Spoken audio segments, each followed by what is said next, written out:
नमस्कार नमस्कार दोस्तों। शेयर मार्केट की पाठशाला में आप सभी का तहे दिल से स्वागत है। बात कर लेते हैं आज के तेजी में रहे स्टॉक कैस्टर ऑयल इंडिया की। इसकी चर्चा कोई बहुत ज़्यादा नहीं करता, कोई भी स्टॉक के बारे में बात नहीं करता क्योंकि इसमें इतना मोमेंटम रहता ही नहीं था। हाल ही के कुछ दिनों में इसमें अच्छा खासा मूव देखने को आया, तो यकीन मानिए दोस्त, ये इसमें जो ये मूव आया है ना, ये 2016 के बाद इतना बड़ा मूव आया है।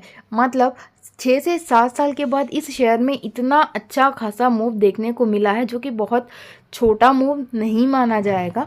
अगर पिछले 1 महीने की बात करें तो इस स्टॉक ने कम से कम अपने इन्वेस्टर को 20% का रिटर्न दे दिया, जो कि बहुत अच्छा रिटर्न है। और अगर इस स्टॉक की बात करें तो स्टॉक में बहुत ज़्यादा मूव, जैसे मैंने बताया, तब बहुत ज़्यादा मूव नहीं आता था। जून 2016 के बाद से स्टॉक में ये 200 के नीचे ही रहता था, और उसके आगे इसका मूव बहुत ज़्यादा एक दिन की रेंज में, मतलब 150 की इसकी रेंज ही होती थी। ये 110 से 150 के रेंज में ही ट्रेड करता था। तो अब ये 200 के ऊपर निकला है, तो क्या आपकी स्ट्रैटेजी होनी चाहिए, हम इसी के रिलेटेड बात करेंगे दोस्तों। कैस्टर की बात छोड़ देते हैं, हम बात करते हैं बिल्कुल इसके जैसा एक स्टॉक, कोल इंडिया। बहुत फेमिलियर होंगे आप इस स्टॉक से। कोल इंडिया का आईपीओ आया था 2011 में, और जब से इसका आईपीओ आया इसने अपने इन्वेस्टर को रुलाया ही था।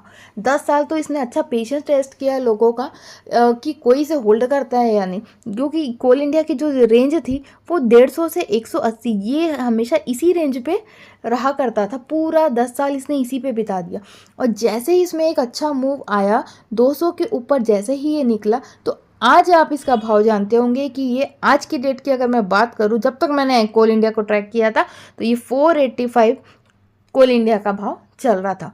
मतलब यहाँ से, मतलब अगर मैं इसका 150 भी भाव पकड़ूँ तो ये डबल से भी थोड़ा ज़्यादा, मतलब डबल से भी ज़्यादा 80% का रिटर्न आपको इसने दिया था कोल इंडिया ने। तो मेरे कहने का मतलब ये है दोस्तों कि जब कभी भी कोई भी ऐसी मूव आती है जो बहुत लॉन्ग टर्म होती है, मतलब 6 साल बाद आ रही है, 10 साल बाद आ रही है, ऐसी अगर कोई भी मूव होती है ना, तो वो ईजिली ख़त्म नहीं होती। 1-2 दिन की बाइंग में वो ख़त्म नहीं होती, वो सालों साल चलती है।